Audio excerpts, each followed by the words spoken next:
приготовления мороженого, коктейлей, джелато, ролл мороженого подходит для всех типов фризеров.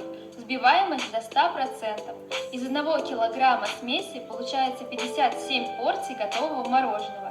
Разводятся жидкостями в любом сочетании. Мына көрінер достар, 1 кило мороженыйдан 57 порция шығады дейді. Мысалы, сіз мынандай нені аласыз, мына қыз үйретіп жатыр. Мынандай қолындағы. Бұлар әртүрлісі бар мынандайдың, КПИ. Смеси для мягкого мороженого и коктейлей, КПИ стандарт. Мына көрінер, Посмотрите, какие...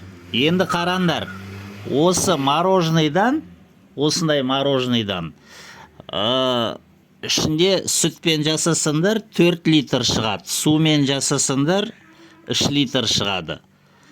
Короче, бір пакетігін аласыңдар, 250 теңгеден сатсаңдар, ол 15 мың теңге. А өздерін сендер жасайтын болсаңдар, өздерін үйде жасайтын болсаңдар, тиімді сендерге 3 мыңға неғылады. Мынандай мынау жаңа айттым ғой, айсберг бұл 5 ақшаны істейді осынан. Но бұлар бұндай пакетті алмайды, бұлар басқаша істейді, андай несін сухой молоко, ванилин бөлек-бөлек қосады. А қазір мынандай дамыған заман ғой қазір. Кентауда да осындай болуы мүмкін, бірақ мен негізі Түркістанға барам.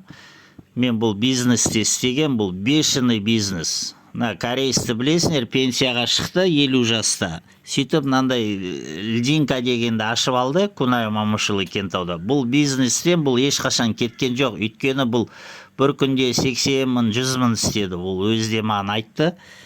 Негізі осы үйреткен маған, сен де жасасайшы деп. Сөйтіп мен де жасай бастадым, менде опыт, 10 жылдай опыт бар. Мынандай нені аласыңдар, неше түрлі ағы бар, клубника, шоколад, үйде жасасыңдар, достар, или базарға барып бір жақсы точка тапсаңдар, соны істесеңдер болады. Мен айттым ғой, мысалы, 3 мың жұмсайсыңдар, сүтпен, и 15 мың шығарасыңдар сол бір пакеттен. 3 мыңға алдын, 15 мың жасадың, минус 3 мың, 12 мың таза жаңағы табыс, таза, чистый. О, шіркін, ай, шіркін.